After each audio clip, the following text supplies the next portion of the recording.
Hello everyone, my name is Vivek Sharma and in this video we will be discussing about four major articles. पहले article में हम Adam Smith की बात करेंगे. इनकी जो बुक थी उसको अभी 250 ईयर कंप्लीट हुए, तो दैट्स वाई इनके बारे में डिस्कस करेंगे हम.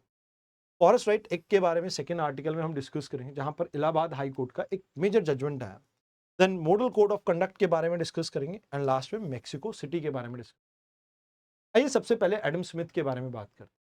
एडम स्मिथ की जो किताब थी द वेल्थ ऑफ नेशन, इसको 250 साल पूरे हो गए, जिसकी वजह से काफी ज्यादा इनके बारे में बात हो रही और इनकी सोच के बारे में बात हो रही. तो एडम स्मिथ ने इस बुक के अलावा एक और किताब भी लिखी थी. आपने कमेंट सेक्शन में उसका नाम बताना है. बट मीनवाइल मैं आपको ये बताता हूँ दोनों किताबों की फिलॉसफी में फर्क क्या था. पहली किताब में ये मोरालिटी के बारे में बात करते, ह्यूमनिज्म के बारे में बात करते कि बाय डिफॉल्ट ह्यूमन एक सोशल एनिमल है एंड कहीं ना कहीं वो दूसरे की हैप्पीनेस में हैप्पी होता है, यानी खुश होता है. तो यहां पे पहली किताब में इन्होंने इस चीज के बारे में जिक्र किया. और दूसरी किताब में इन्होंने बात की वेल्थ ऑफ नेशन के अंदर, जहां पर इन्होंने सेल्फ इंटरेस्ट और मार्केट एफिशिएंसी के ऊपर फोकस किया. और दोनों ही प्रिंसिपल एक दूसरे से कॉन्फ्लिक्ट में थे, जिसकी वजह से काफी स्कॉलर इनको क्रिटिसाइज करते हैं कि इनकी पहली किताब और दूसरी किताब में कोई समानता नहीं, दोनों एक दूसरे के साथ कॉन्फ्लिक्ट में हैं. अब इसके लिए अमर्त्य सेन जी ये कहते हैं कि भाई देखो, आप यहां पे जब इनकी किताब के बारे में बात करते हैं तो ये कंसर्न नहीं है कि वो सेल्फ इंटरेस्ट के बारे में बात कर रहे हैं, बट उसमें मोरल मोटिवेशन एंड इंस्टीट्यूशन की क्या रिक्वायरमेंट होनी चाहिए इकोनॉमिक एक्टिविटी के अंदर, उसको प्रिसाइजली बताया गया. एंड मोर ओवर एलेक, जो एक आप ये कह सकते हैं जॉकब एंड एलेक है, ऐसे स्कॉलर्स ने भी इनको सपोर्ट करते हुए कहा कि भाई प्रॉब्लम आपकी नहीं है कि आप इन दोनों किताबों को मैच करके पढ़ रहे हो. एक्चुअल में आपने ये मिसअंडरस्टैंड किया है कि ये दो अलग किताबें हैं और आप एक यूनिफाइड फिलॉसफी को इसमें ढूंढ रहे हो. मतलब दो अलग अलग किताबों में आप एक यूनिफाइड फिलॉसफी ढूंढोगे तो वो तो चीज गलत हो ही जाएगी. वो दोनों अलग संज्ञान में लिखी गई है. अब यहां पे अगर हम बात करें moral theory of moral sentiment 1759 में लिखी गई थी. उसके अलावा जो वेल्थ ऑफ नेशन है ये 1776 में लिखी गई थी. तो ये दोनों ही किताबों के बीच में कुछ कॉन्फ्लिक्टिंग आप ये कह सकते हो कि मटेरियल है, जो कि मैंने आपको मोरल सेंटिमेंट्स और मार्केट की परफॉर्मेंस के बारे में कहा. इस वजह से ये आप कह सकते हो डिबेट उजागर हुई. अब यहां पे जो बुक है वेल्थ ऑफ नेशन, इसमें क्या कुछ कहा इन्होंने. इन्होंने कहा हमें एफिशिएंसी के ऊपर फोकस करना चाहिए. लेट्स से एक इंसान सारे काम करेगा तो वो अच्छे नहीं करेगा. तो एक इंसान को जैसे खाना अच्छा पकाना आता है तो वो खाना बना रहा है. एक इंसान को झाड़ू अच्छा मारना आता है, वो झाड़ू लगा रहा है. एक इंसान को कपड़े अच्छे धोने आते हैं, वो कपड़े धो रहा है. तो घर में अगर ये सारा काम आपस में बट जाएगा तो घर की ओवरऑल एफिशिएंसी इंक्रीज हो जाएगी और आपका काम अच्छा चलने लगेगा. तो यहाँ पे वन वर्कर डूइंग एवरीथिंग, तो कहीं ना कहीं स्ट्रगल रहेगी. और 10 स्पेशलाइज्ड लोग एक काम को कर रहे हैं तो कहीं ना कहीं काम अच्छा होगा. अब इन्होंने कहा कि जो आपकी गवर्नमेंट का काम है वो डिफेंस प्रोवाइड करना है, या जो आपके पब्लिक गुड्स के काम है उनको कंप्लीट करना है, मतलब पब्लिक वर्क को कंप्लीट करना है, जस्टिस को प्रोवाइड करना है. गवर्नमेंट का काम इकोनॉमी रन करना नहीं है. गवर्नमेंट यहाँ पे रूल एंड रेगुलेशन बनाए और पीछे बैठ के आराम से देखे कि क्या चल रहा है. एक रेफरी का काम करना चाहिए. तो इन्होंने कहा कि भी मार्केट में डिमांड एंड सप्लाई बाकी सब चीजें अपने आप हैंडल कर लेंगे. तो यहाँ पे आप ये कह सकते हो कि कहीं न कहीं इनकी जो मोरालिटी को लेके बात है, तो इन्होंने ये इसमें समझाने की कोशिश की है, जो मॉडर्न स्कॉलर इसे समझ पा रहे हैं कि ये मार्केट का एक्सटेंशन है मोरालिटी.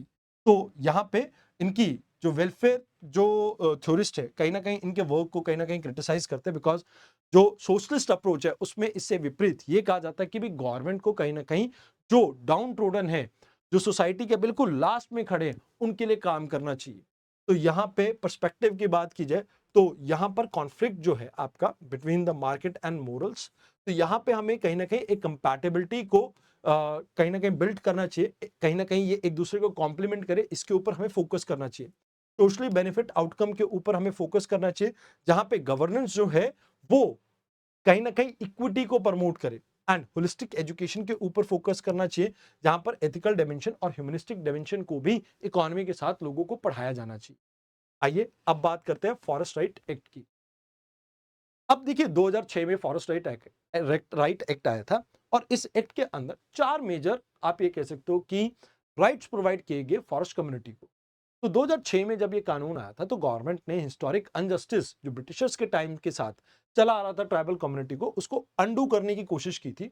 और यहाँ पर फॉरेस्ट डिवेलिंग शेड्यूल्ड ट्राइब्स के बारे में कहा कि भाई जो रिजाइड करते हैं फॉरेस्ट में और जिनका लाइवलीहुड डिपेंड करता है फॉरेस्ट के ऊपर, या अदर ट्रेडिशनल डिवेलपर्स को भी यहाँ पे रिकॉग्नाइज किया गया जो 75 ईयर से इस एरिया में रह रहे हैं, बट यहाँ पे दिसंबर 13 2005 से पहले के 75 साल से आप यहाँ पे रह रहे हो तो ही आपको ये राइट्स मिलेंगे। अब ये राइट्स हैं क्या? टाइटल राइट, जहां पर मैक्सिमम 4 जो आपका हेक्टेयर एरिया है ये आपको प्रोवाइड किया जाएगा। जो मिनिमम फॉरेस्ट जो माइनर फॉरेस्ट प्रोडक्ट है उनमें आपको अधिकार प्रोवाइड किए जाएंगे, मतलब वहां पे आप उसे यूज कर सकते हैं, कलेक्ट कर सकते हैं, डिस्पोज ऑफ कर सकते हैं, जैसे हनी, वेक्स, लीव्स, ग्रेजिंग कर सकते हैं, वाटर बॉडीज को एक्सेस कर सकते हैं। रिलीफ की बात की गई कि अगर गवर्नमेंट आपको जबरन आपकी जमीन से हटाती है तो गवर्नमेंट को यहाँ पे आपको क्या करना पड़ेगा? रिहैबिलिटेट करना पड़ेगा, तो उसके ऊपर बात की गई। एंड फॉरेस्ट मैनेजमेंट में गवर्नमेंट इन्हें साथ लेके चलेगी। अब ये अधिकार मिलेंगे कैसे? तो कहते ग्राम पंचायत इसके लिए सबसे पहली अथॉरिटी बनाई गई है, जिसके बाद सब डिविजनल लेवल पे आपकी एक कमेटी आती है एंड डिस्ट्रिक्ट लेवल पे एक कमेटी आती है। अब इसमें 3 मेंबर पंचायत से आते हैं, 3 मेंबर आपके होते हैं गवर्नमेंट की तरफ से, जिसमें रेवेन्यू डिपार्टमेंट होता है, फॉरेस्ट डिपार्टमेंट होता है और ट्राइबल डिपार्टमेंट के लोग होते हैं। अब बात की जाए तो अभी इस लॉ के अकॉर्डिंगली जो जजमेंट्स हैं वो नहीं आ रही थी, इसको लेके इलाहाबाद हाई कोर्ट ने कुछ कहा। तो इलाहाबाद हाई कोर्ट में क्या होता है कि भाई एक आपका मुकदमा पहुंचता है, उस मुकदमे में सुप्रीम कोर्ट की 2000 की जो जजमेंट है उसको बेस बना के ये डिस्ट्रिक्ट लेवल कमेटी जजमेंट दे देती है। अब ये डिस्ट्रिक्ट लेवल जो जजमेंट देती है इसको चैलेंज किया जाता है हाई कोर्ट में। हाई कोर्ट ने कहा कि भाई ये जजमेंट तब आई थी जब आपका 2006 का लॉ नहीं आया था, अब ये लॉ आ चुका है तो कहीं ना कहीं आप एविक्शन तब तक नहीं कर सकते जब तक क्लेम प्रोसेस आपका कंप्लीट ना हो। बट तमिलनाडु फॉरेस्ट एक्ट के under and various other governments के अंडर भी आपको ये देखने को मिलता है टाइम एंड अगेन, जो ट्राइबल कम्युनिटी है उनको उनके जो हिस्टोरिक लैंड है वहां से इविक्ट कर दिया जाता है।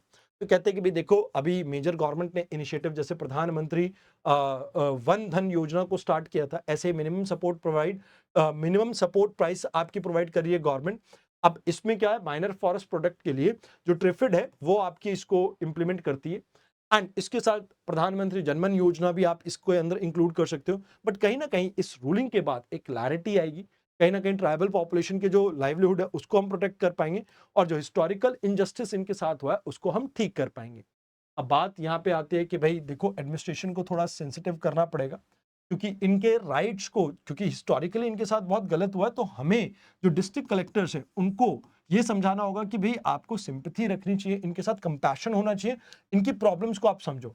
ग्राम सभा को यहाँ पर एम्पावर करना होगा सो दैट वो प्राइमरी स्टैट्यूटरी अथॉरिटी है और वो ढंग से कम्युनिटी के राइट्स जो हैं जिनके जो वैलिड है उनको ठीक से आइडेंटिफाई कर सके। यहाँ पे जुडिशियल ओवरसाइट खासकर हाई कोर्ट का रोल बड़ा इंपॉर्टेंट हो जाता है ताकि वो इंश्योर करे कि किसी के साथ भी कुछ भी गलत ना हो। रिलेटेड ये आपके क्वेश्चन है।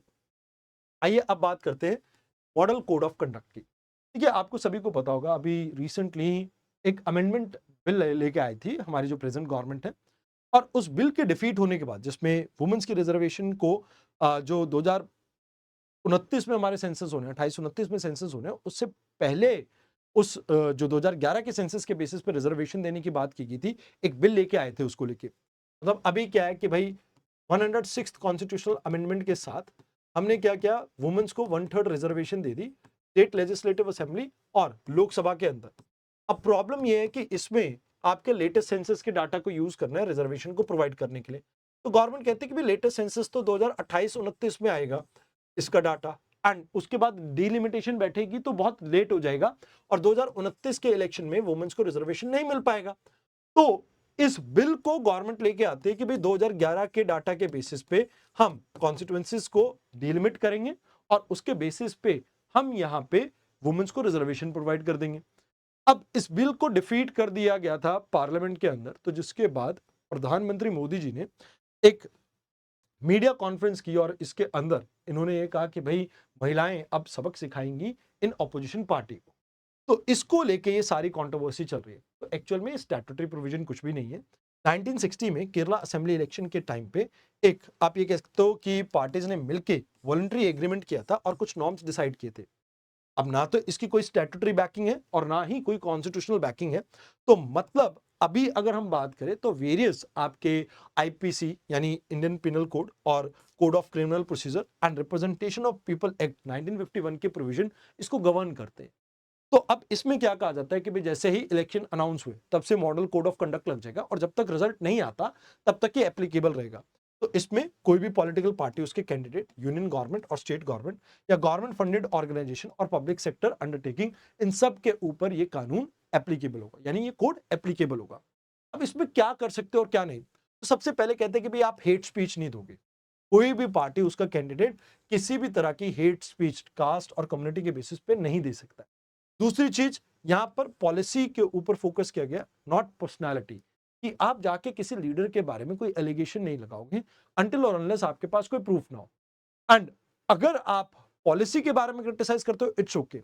देन यहां पे रिलीजियस स्पेस की बात की जाए, टेंपल, मॉस्क, चर्च और बाकी रिलीजियस प्लेस को आप यूज नहीं कर सकते हो एज अ इलेक्शन प्रोपोगंडा को प्रमोट करने के लिए। बाकी यहां पर कहा जाता है कि भाई अगर आपने कोई भी वेन्यू डिसाइड किया आपकी रैली वगैरह के लिए, तो आप पुलिस से परमिशन लीजिए।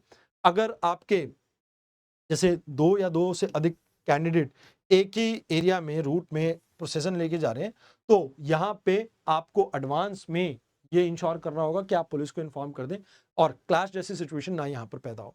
तो कहते हैं कि भाई अब यहाँ पर पार्टी इन पावर के ऊपर ये कहा जाता है कि भाई आप कोई नई स्कीम नहीं लेके आएंगे, पब्लिसिटी के लिए गवर्नमेंट का पैसा इस्तेमाल नहीं करेंगे, जो ऑफिशियल एसेट्स है, जैसे फॉर एग्जांपल आप ऑफिस की विजिट को आपकी इलेक्शन रैली के साथ नहीं मिक्स करेंगे, एंड आप किसी भी तरह का डिस्क्रिशनरी फंड रिलीज नहीं करेंगे। पोलिंग डे के टाइम पे वोटर को असिस्ट करने के लिए जो आप पर्ची देते हैं, उस पर्ची के ऊपर किसी भी पॉलिटिकल पार्टी का सिंबल नहीं होगा। आपने साथ के साथ वोटर्स को आप ये कह सकते हो कि कॉपरेट करने के लिए candidate must cooperate with the election officer at a polling station, तो ये सब आपको करना है। और आप पोलिंग के डे में 48 घंटे पहले आपके सारे प्रचार बंद हो जाएंगे। मोर ओवर 2 दिन पहले से शराब मिलनी बंद हो जाएगी एंड कोई भी पॉलिटिकल एक्टिविटी 100 मीटर तक अलाउड नहीं है किसी भी पोलिंग स्टेशन के। तो यहाँ पे इलेक्शन को ऑब्जर्व करते हैं सीनियर आपके ब्यूरोक्रेट्स, फायरिंग स्क्वाड्स होते हैं, फ्लाइंग स्क्वाड्स होते हैं जो कि कैश डिस्ट्रीब्यूशन, लिकर और गिफ्ट को देखते हैं। एंड सी विजिल ऐप के थ्रू आपके जो आम आदमी है वो भी इसमें रिपोर्ट कर सकते हैं। तो अभी इशू ये है कि मिसयूज है पब्लिक रिसोर्सेज का, साफ साफ अगर देखने को देखा जाए तो। एंड यहाँ पर लीगल गैप एग्जिस्ट करता है रिप्रेजेंटेशन ऑफ पीपल एक्ट में, बिकॉज यहाँ पे आप ये मान के चलो कि जो वर्कफोर्स है उसके बारे में ये क्योंकि ग्रे एरिया में आ गया कि भाई एक बिल डिफीट हुआ, उसको लेके प्रधानमंत्री के तौर पे यहाँ पे संबोधित किया गया है, तो कहीं ना कहीं आप ये मान के चलो कि ये ग्रे एरिया है। अगर कोर्ट इसे इंटरप्रेट करते कि वायलेशन है तो वायलेशन है, अदरवाइज नहीं। तो ये एक बात आ जाती है। तो कहते हैं कि भाई इलेक्शन ऐसे कैसे चलेगा, इलेक्शन तो लेवल प्लेइंग फील्ड पे होना चाहिए, तभी तो आप फ्री एंड फेयर इलेक्शन को लाइक प्रमोट कर सकते हो। ऐसे तो इनकम्बेंट गवर्नमेंट को एक अनफेयर एडवांटेज रहेगी। एंड मोर ओवर अब जरूरत इस बात की है कि हम इसे एक स्टैट्यूटरी प्रोविजन के अंदर बांधें एंड जुडिशरी को भी इसको लिबरल वे में इंटरप्रेट करने की जरूरत है। तो ये चीजें हैं जो आपको यहाँ पे याद रखनी है। अब बात करते हैं मेक्सिको सिटी की। मेक्सिको सिटी श्रिंक कर रही है, ऐसा निसार का कहना है। निसार कौन है? NASA India, ISRO, NASA ISRO synthetic aperture radar. तो इन्होंने कहा कि भाई ये 25 सेंटीमीटर पर ईयर के स्पीड पे आपका क्या कर रहा है, श्रिंक कर रहा है। अब इसके पीछे कारण क्या है? कहते ग्राउंड वाटर आप ज्यादा एक्सट्रैक्ट कर रहे हो, सिटीज के अंदर हेवी इंफ्रास्ट्रक्चर है तो सॉफ्ट सॉइल है तो वो भी कंप्रेस हो रही है आपकी। माइनिंग की वजह से, खासकर क्रूड ऑयल और नेचुरल गैस की वजह से भी एरिया श्रिंक कर रहा है।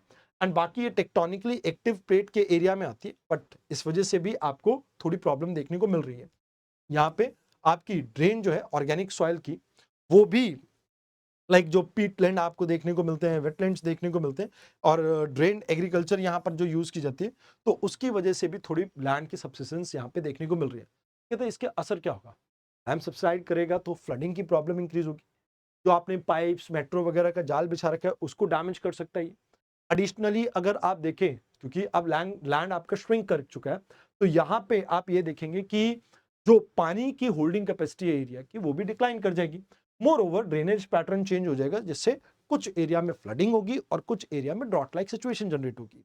तो कहते हैं कि भाई जकार्ता इंडोनेशिया में भी हमें सेम प्रॉब्लम देखने को मिल रही थी, इवन कैलिफोर्निया वैली में भी आपको सेम प्रॉब्लम देखने को मिल रही है, एंड इंडिया में जोशीमठ के अंदर हिमालयन रीजन में भी सेम प्रॉब्लम आपको देखने को मिली थी। तो कहते हैं कि भाई देखो इस एरिया की जियोलॉजिकल वर्नेबिलिटी तो है ही है। एशियन एरिया एरा में यहाँ पर बहुत सारी लेक्स हुआ करती थी, एंड अभी एक्वाफायर को बहुत ज्यादा आप ये कह सकते हो कि एक्सप्लॉइट किया जा रहा है, जहां पर 22 मिलियन पॉपुलेशन को ये पानी सप्लाई कर रहा है। मोर ओवर इससे कहीं ना कहीं मेट्रो का इंफ्रास्ट्रक्चर और यहाँ पर मिलने वाले जो मॉन्यूमेंट्स है उनके ऊपर असर पड़ेगा। तो फिलहाल के लिए आपको क्या करना होगा, आपको ये इंश्योर करना पड़ेगा कि रियल टाइम बेसिस पे मॉनिटरिंग हो, ताकि टाइमली डाटा ड्रिवन अप्रोच के साथ हम एक्शंस ले सकें। और यहाँ पे ग्लोबल एप्लीकेशन के ऊपर हमें फोकस करना होगा, जहां पे natural disaster, fault lines and climate change को ध्यान में रखते हुए हम आने वाले समय में कुछ ऐसी टेक्नोलॉजी बिल्ड करें ताकि इस तरह की प्रॉब्लम्स को हम सॉल्व कर सकें। तो अभी सस्टेनेबल वाटर मैनेजमेंट के आप ऊपर फोकस कर सकते हो, ताकि एक्वाफायर के श्रिंक की वजह से जो श्रिंक हो रहा है एरिया, उसको हम कम कर सके। अर्बन प्लानिंग के ऊपर फोकस करना होगा। हाई राइज बिल्डिंग कहीं ना कहीं ग्राउंड के ऊपर प्रेशर क्रिएट करती है, तो उन्हें अवॉइड करना होगा। एंड अर्ली वार्निंग सिस्टम को यहाँ पे बिल्ड करना पड़ेगा, जिससे टाइमली लोगों को वार्निंग प्रोवाइड की जा सके। रिलेटेड आपका मेंस का और प्रीलिम्स का क्वेश्चन है ये। आई होप आपको डिस्कशन अच्छी लगी हो। आज के डिस्कशन में इतना ही था। धन्यवाद।